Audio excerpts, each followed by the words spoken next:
Hi, so today I'm going to be showing you the next stage of the project, and as you can see I've brought the weaving up a little bit on the two structures.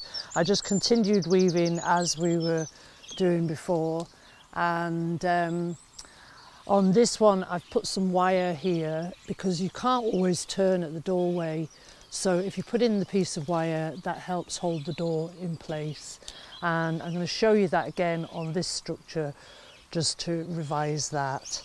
I've tried to make the structures so that when you're sitting inside you can comfortably lean against the back wall, and that's kind of nice. So keeping it fairly straight and weaving up to that height. I'm fully protected now, so it doesn't really matter what I do from here up, and I'm going to have some fun and show you some different techniques. The comfrey is now in flower. Great plant. Okay, so here, as you can see, I've got lots of pieces, big pieces here, and only a few of them have actually turned round. So for a little bit of extra strength, I'm going to use this piece of wire and show a different way of adding a piece of wire just for extra strength. And this will work where the uprights are a little bit further apart. I'm just going to use the one strand. I've wound it tightly around there. I'm now going to wind around this one. Be careful of my eyes. I go on to the next stick and wind around that one. And I could keep going like that.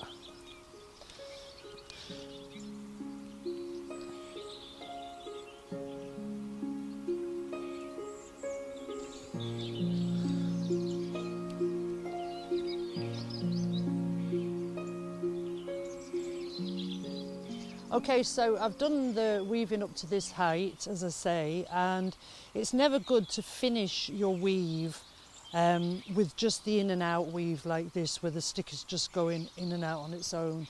It's always good, before you change what you're doing and change your weave, to go back to the pairing, which is the weave with the twist in it. So just for a little bit of revision, it's the same weave that we did down at the very bottom, and you can use it at any time to control the shape of the piece or get things back in order. So I'm going to put a row of pairing on now, and then we're going to think about what we're going to do with the tops of the structures. So I'm using nice big strong ones, so that because my gaps are still big, I'm just going to lay them in like that, one against one and one against another, and then it's the back one goes in and out in the next space along. And remember that these sticks always cross each other in the same gap, like that, and come out in the next space along. And the other thing to remember is about making the joins, because the willows, we don't want them to run out, we want to make a continuous weaver. And to make the join, we just put the new one in like this underneath, just laying behind the upright, and then away we go. And I'm hoping that these willows are going to turn the corner for me. They're a little bit more seasoned now than when we started the structure, and therefore they're a little bit more flexible than when they're completely fresh.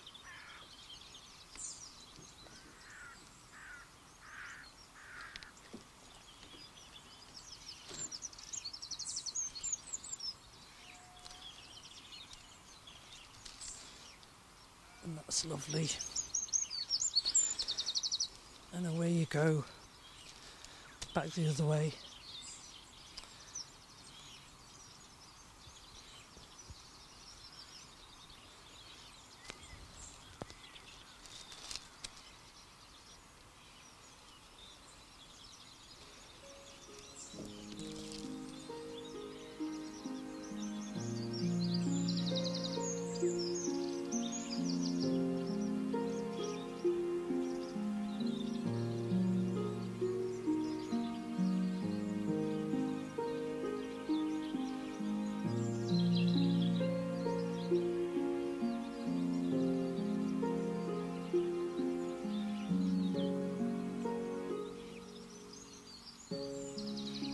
Okay, so I've put a really strong row of pairing weave, the twisted weave, along the top here, and I'm now going to move along and do the same thing on this one. Again, this one now, as the shape is coming in, the uprights are getting closer together, so I'm using finer weavers again for this job. And the same way, I'm just going to join in two and begin the weave with the back weaver crossing the other one.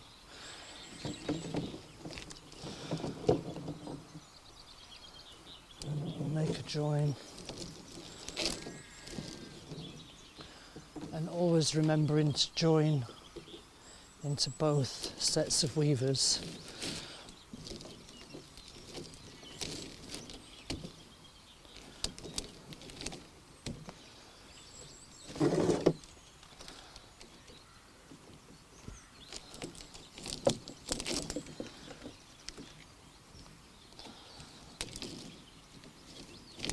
And you can use this weave to control the weavers, the uprights, and get them back into order.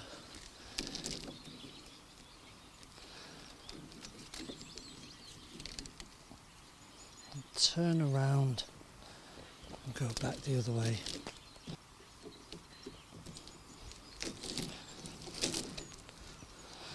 And this is really pulling these tight now, and that weave won't pull off now from the top.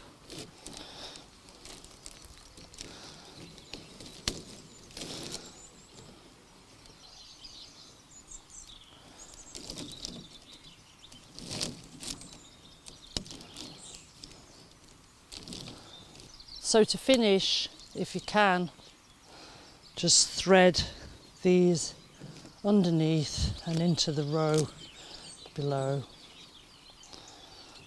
and weave them away.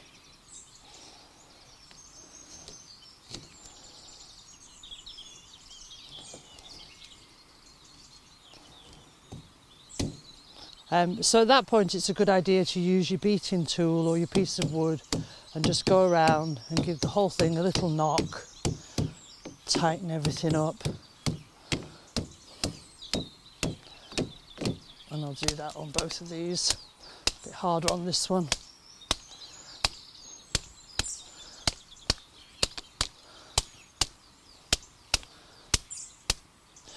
Okay, so now this is really firm and held with that weave there, and I've got the height up to a certain point. This is kind of set now, and I'm going to take it off the board because if we keep going, it's going to get too heavy, and it's much easier to take it off the board at this stage than at the end when it's become heavy and unwieldy. And the most important thing to do before you take it off the board is to tie the doorway so that the thing doesn't spring apart when it comes out of the holes. So I've got some trusty baling twine here, and I'm just going to thread it through the upright there and pull it across and thread in there. And I'm going to pull that quite tight. I might even come back and tie it off over here.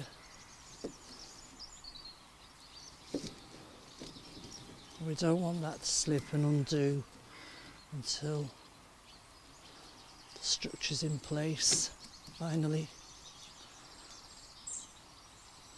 So we want to tie that pretty well. And I'm going to put another one up here as well, just to be sure. It's narrower at that point. These can be cut out at the end. They'll give us a little bit of extra structure meanwhile.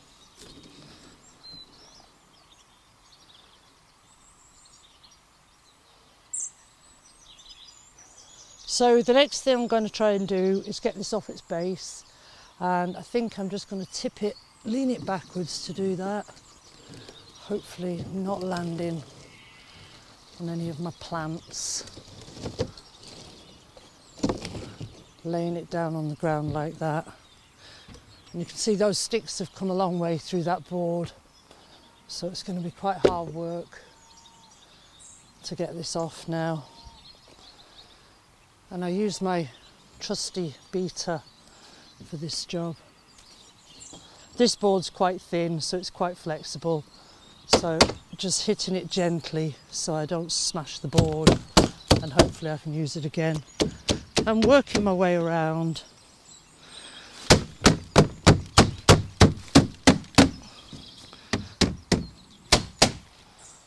Do some on the other side.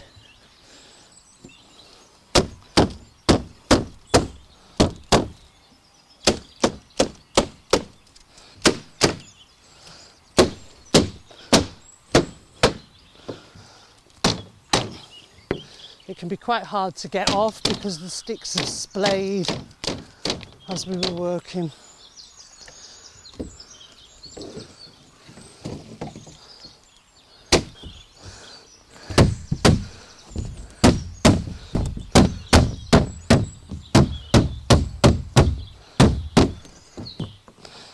There, that was hard work.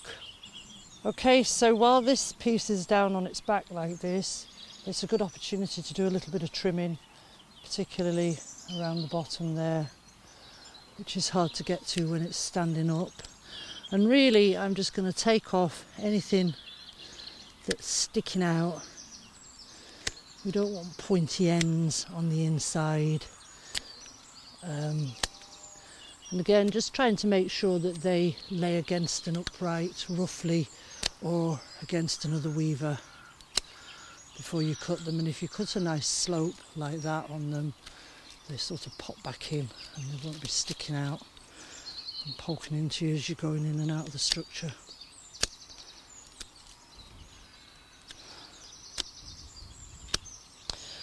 Some of these bigger ones and the stronger ones, it's a good idea to use the loppers.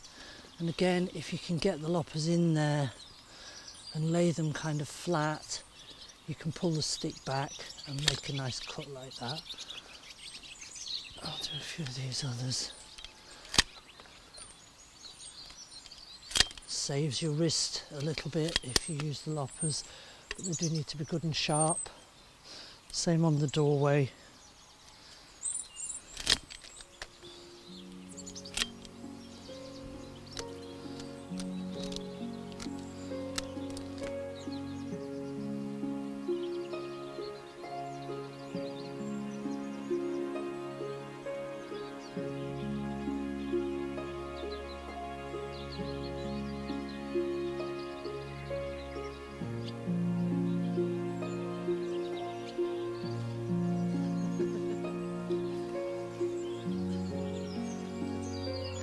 So now I'm going to try and stand this up and see how she goes.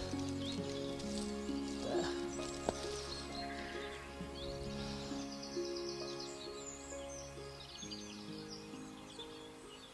So you can see what a difference the trimming makes, and it really tidies it up.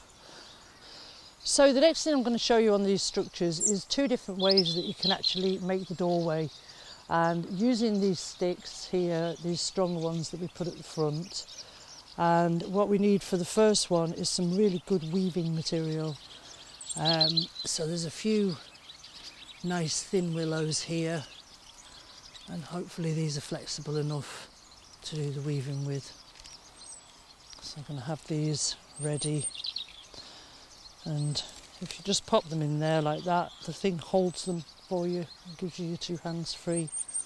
So before I start making the doorway, I'm just going to do a little bit of trimming here, because this is where I'm going to be weaving and these little branches will get in the way.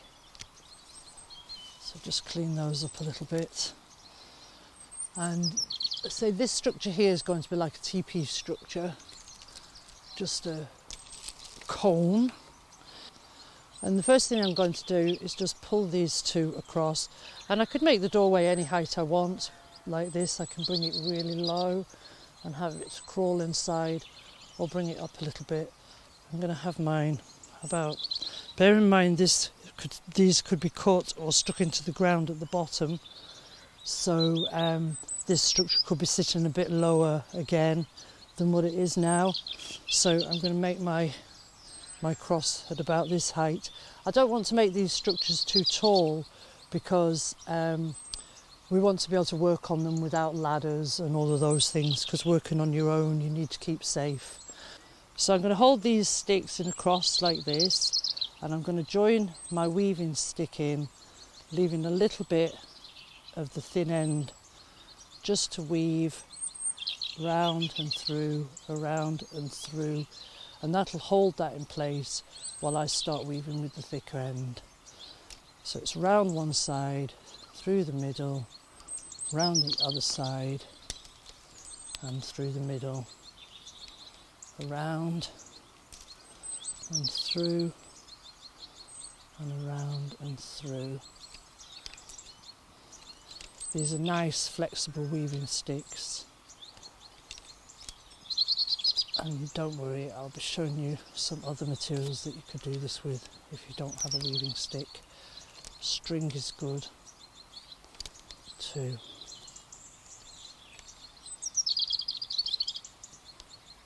So it's around one side, through the middle, around the other side, and when your stick runs out you can just tuck it underneath into the rows below, and that should hold it, pull it nice and tight. And that's a really strong way, and you could continue with this weave if you wanted to for decorative effect, but one stick like that is strong enough to hold it at this stage. So there we are with that one simple knot. That's holding those sticks now and creating a nice shape for that doorway there. So I'm going to show you now a different way of making a doorway on this structure here, and this time I'm going to take the two hazel rods and I'm going to bend them over like this to make a kind of archway. And in this case, this one here is actually quite strong, so what I'm going to do with him is I'm going to try and thread him down into my weave. So all I'm going to do here is I'm going to measure roughly how far down I want him to go, and I'm going to cut this into the meaty part of the stick, so I've got a little bit of strength here to push down. So coming in behind the other doorway sticks, I'm going to try and get this piece down into this space here, and it might be a little bit tricky. In she goes. Brilliant. So if you can do that, that's a really strong way of starting this type of doorway. Then I'm going to take this other hazel stick, which fortunately is a little bit more flexible, and this time taking him in a big huge curve like this, I'm going to come under here and I'm basically going to wind this hazel stick around that other one, taking it in the biggest curves possible and hoping that it doesn't snap. And that's held on its own there now. It's held really well, and this other branch can be wound around for extra effect. And again, this piece here, I think I can thread it in. I'm going to cut and just pop it down in there so it doesn't come unravelled, and that's a really nice way of doing a doorway as well. So in this case I was really lucky, and my sticks bent really easily and twisted easily together, and I was able to thread both sides into the weave, so this is strong on its own. But you might not be so lucky as that, so I'm going to show you just a way of lashing sticks together if you needed to, or if your doorway sticks were too short and you needed to tie them another way. So this is a simple way of making a lash. Remember, you can make your weaving sticks more flexible by scraping them on your knee like this, and remember, we call this taking the spite out of the stick. We did it when we were making the circles, and it really helps to make the stick more flexible for this job. And here I'm just going to take the thick end of the stick and hold it together with the bunch that I'm going to weave with. I've tucked it in the back there because it fitted nicely in there. This time I'm going to take the long part of the stick and I'm going to come around, and if it comes down over itself, that's another really good tie. And it's holding itself in place because it's actually coming down over its own other end. And you can go back up if you want. The most important thing about all these ties and lashes is the finishing off, and that you thread the thin end away before it gets too thin. And I always like to thread it in once and a second time if I can. And that is a really, really, really strong way of tying a bunch of sticks together using another stick.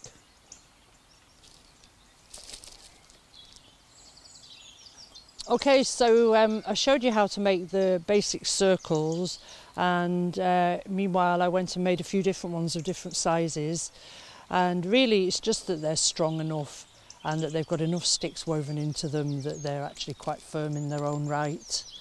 And this big one now, I'm going to show you how you can use the circles to actually, you know, complete your structures. And the simplest way to make a structure, in fact, out of natural materials is simply to put them in the ground and then thread on the circles and tie them on. And you could have several circles of different sizes tied on at different places, and then you've immediately got a structure.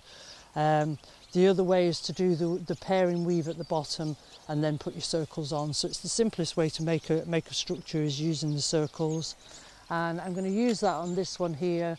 Now I'm going to show you how to do that. So I will have to lay the structure down a little bit again first, which again, it's much easier now that it's off its board to do that. And I could, at this point, trim all these sticks, and it would probably make things a bit easier, but I quite like all those branches and I might use them later, so I'm going to leave them in. So I'm just going to hold the things together in a bunch like this and literally thread my circle on, being sure that all the sticks are captured in, which they now are.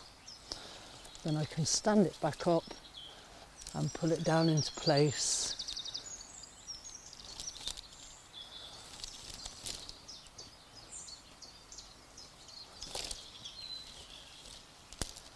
Again, we don't want these structures to be ridiculously tall, but this, I'm just going to bring it down to the point where it meets our doorway. And again, your circles don't have to be on square, they can be on at an angle. I'm going to put this one on slightly crooked like this, a little bit higher at the front and a little bit lower at the back. And once I'm happy with the position, I can show you a knot to tie that on with. So at this point, I'd like to introduce you to another of my favourite plants, and that's this plant here. And it's called Phormium, or New Zealand flax, and it's a brilliant plant for making long threads, really, for tying and lashing. And it's a lot easier to do these ties and lashes with a softer fibre than trying to do everything with the willow sticks all the time. So first of all, I'm going to show you how to safely cut this plant without doing it any damage. These particular plants have been a little bit damaged by the frost, so I won't be harvesting from these, but you'll see, or you might even have, an enormous clump of this in your garden. And so long as you harvest sensitively to the plant, it'll keep reproducing and keep coming back. So again, it's another sustainable material. In New Zealand, the Maoris use this plant for absolutely everything, and I'm not going to show you this time, but you can make a rope out of this plant that's strong enough to pull a car. So as you can see here, the Phormium, it's actually a member of the lily family, and it grows on corms, which are sort of roots on the surface of the ground. And this here is a fan, and this is kind of one part of the plant here that I call a fan. And as you can see, it's got some dead leaves on the outside. That's its nature. It grows up from the centre here. This is the growing tip here, called a rito. And then the leaves, then they fan out, and then a new one will come up from the middle, and then that'll fan out, and so on, until you get these big fans like this here. Now, the important thing when you're harvesting this plant is that you don't damage this part, because this is actually the growing tip, and if you damage this part you can damage the whole fan.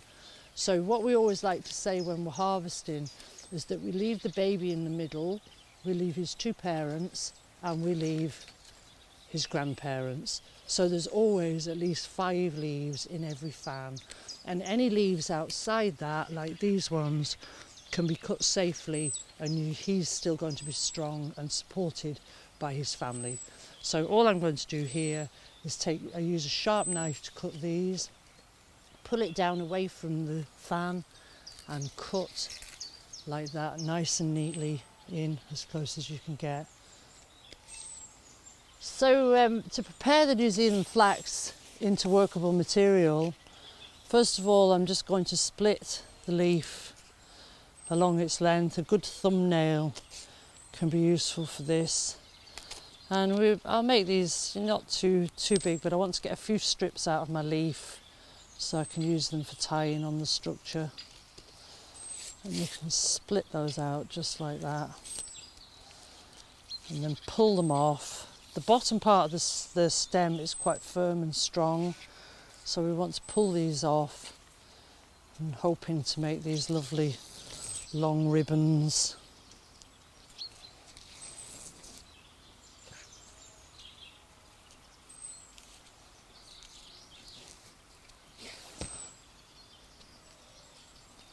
Now the beautiful thing about the flax is that it can actually be scraped down to reveal these wonderful fine fibres inside.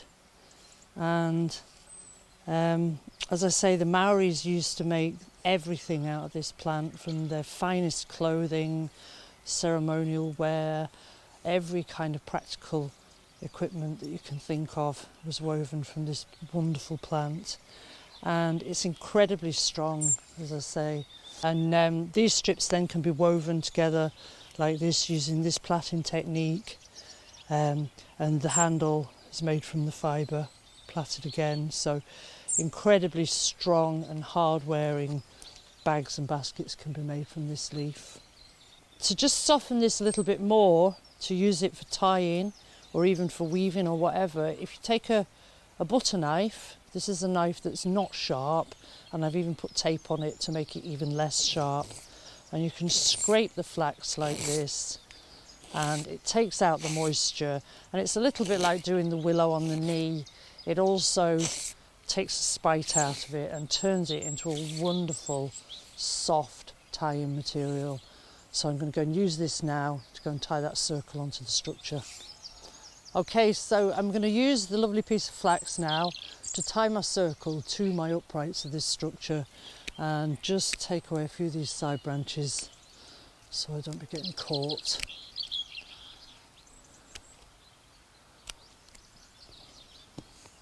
And the good thing about the flax is, to start off, it's easier than starting with the willow, because you can literally just tie a knot.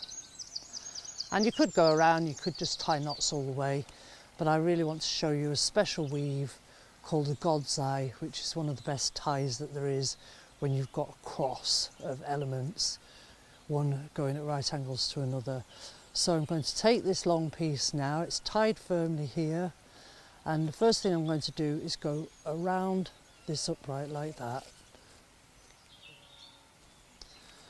Then I'm going to come across and around this one. And I'm coming across and back around this one. So I'm moving forwards each time, thinking of this as a cross, and each element I go up over 2, back around the last one, over 2, over this one, and back around it. And again, catching in each element makes an incredibly strong tie. And again, the good thing with the flax is that I think I'm going to be able to tie this off to its other end at the back there to finish.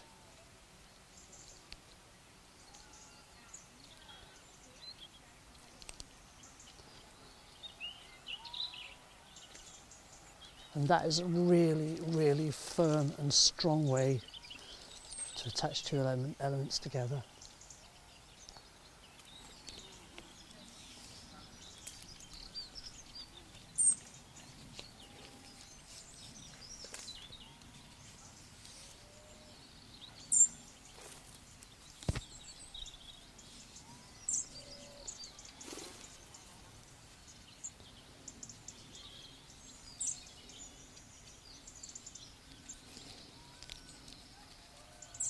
Okay, so this structure here now, I can actually more or less finish the actual building and making the structure strong just by adding another circle on the top. So I think I'm going to do that. So I'm going to take this circle here, this smaller one, and try and thread it onto the top again. Drop it on your head.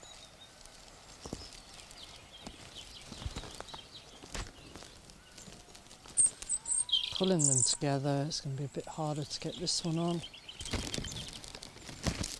Minding your eyes.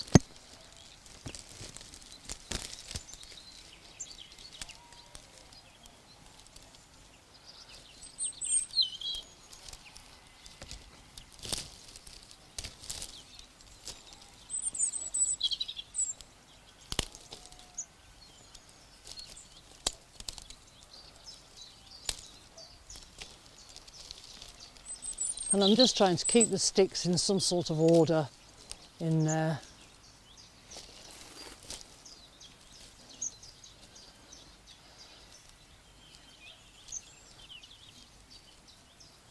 And tie that one on in the same way. So here is a bit awkward because there's a lot of side branches and sticks in the way. And as you can see, the diameter of the structure is a lot thinner here at the top than it is down below. So I can take 2 or 3 of my uprights together and tie this circle onto those like that. I don't have to take them all as individuals. I'm actually just going to take these 2 and like that, tie them on the very same way using the flax. If you don't have flax, I say a good strong string or rope can work for this. Some people use plastic tie wraps, I don't like those. And I will show you how you can do this God's eye tie using a willow stick as well. It really is worth learning this knot. It's incredibly strong for building any kind of a thing.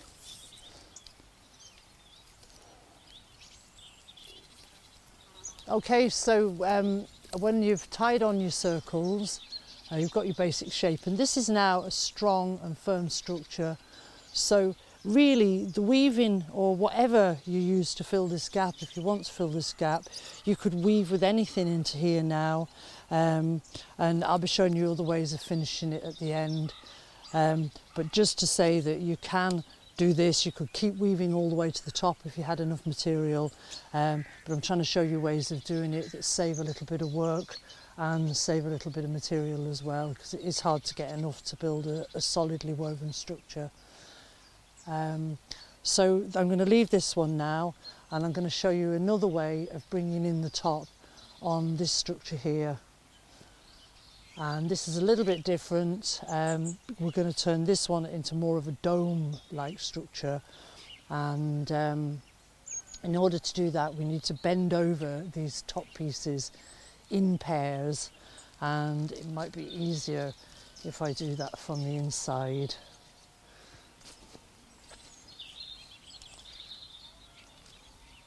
I'm going to count round to the back so that I can work out which one is my centre. So I have 2 here, 2 centre pieces, so that's good because I've got 2 sticks either side of the doorway there. So I'm going to first of all bring one of these down, and again I don't want to make this structure too high.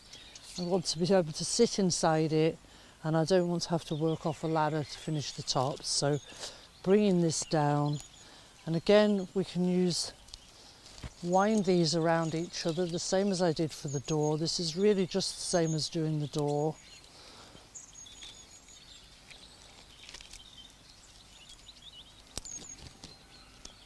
And here would be a good place to put one of those ties like this one over here. And what I'm going to do is I'm going to try and just hold it temporarily with one of the side branches that's already existing, so I'm not having to add in material every time.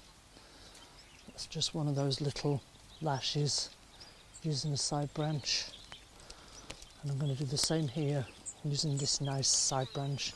So now you can see the advantage of not trimming everything at the beginning. All the little side branches can be very useful at this part of the structure. So that's my first. And now I'm going to take this one. This is going to be a little more difficult because it's hazel.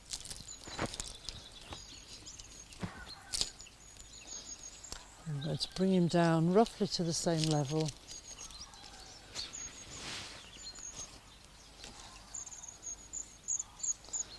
And he's going to meet with this one from the other side of the doorway. And again, when you're winding them round each other, if you can take them in as wide a curve as you possibly can, you've got less chance of snapping your sticks. And here was lucky, it caught into the other one as it went down.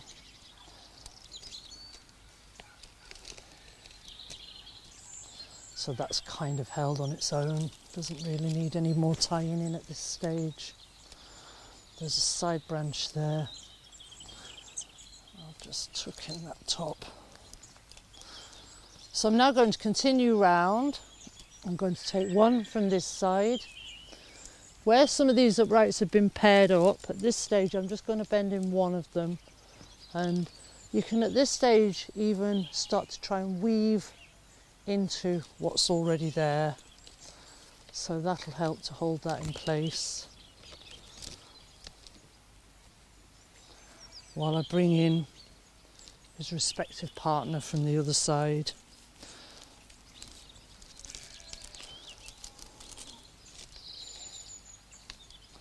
And winding them together each time.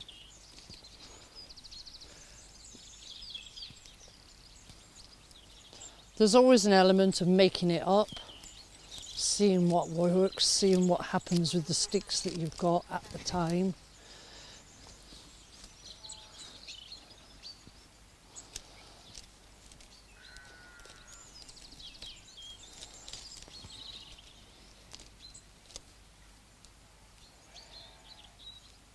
Tucking in those ends if you can to stop it from unravelling.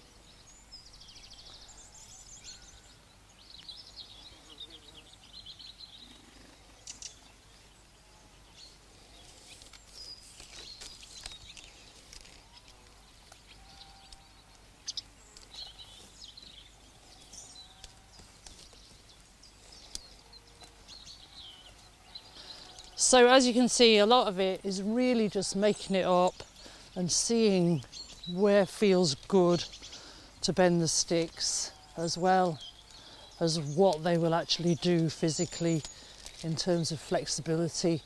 I'm using some of these now to come in a different direction because I want to fill this gap up a little bit at the front. And it's not a problem if they break. You can just tuck them in, and if you need to, you can tie them off using that special lash that I showed you.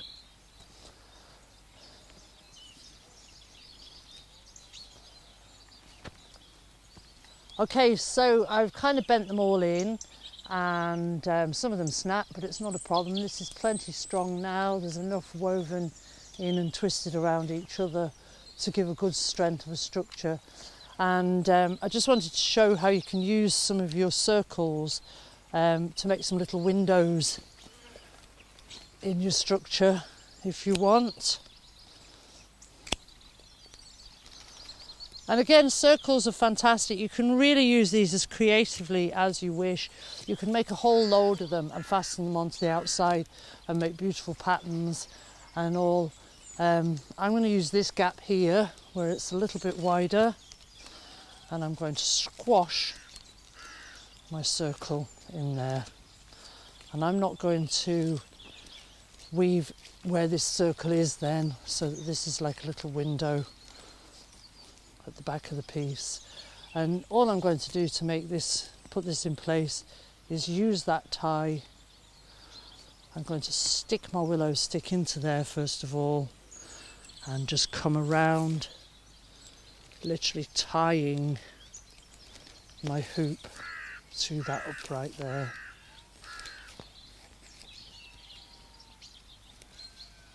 I went into the little figure of 8 there just to finish off, and again really, really strongly tied on there now.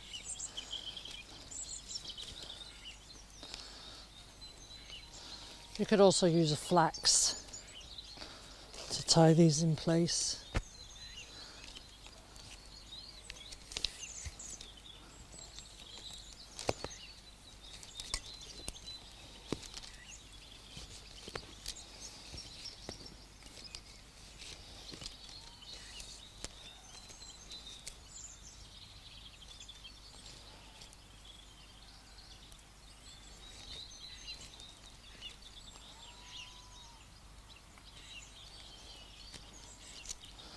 And that'll give us a lovely egg-shaped window in the back there.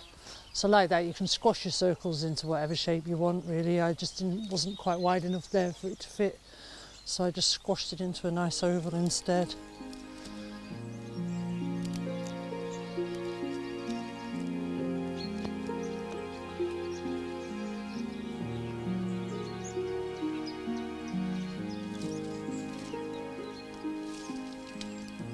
So at this stage, again with this structure, we could do anything we wanted with the rest of it.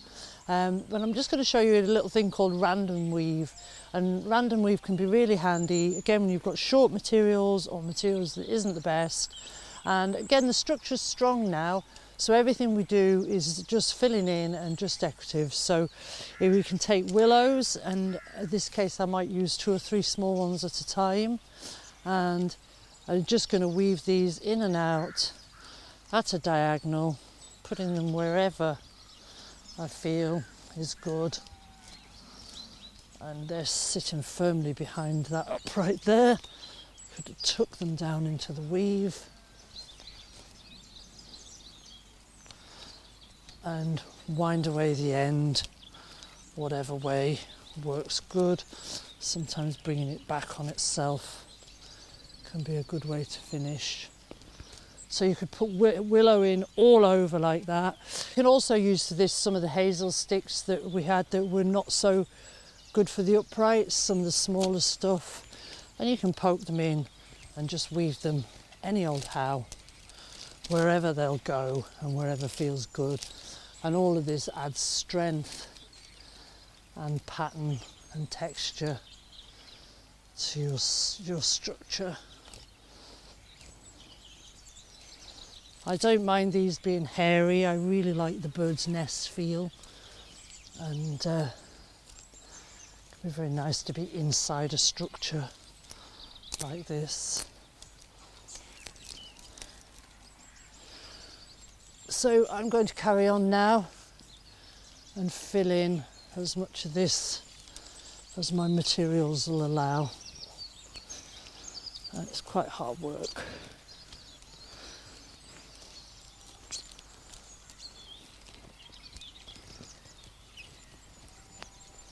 There's no rules, it's called random weave, and you just make it up as you go along.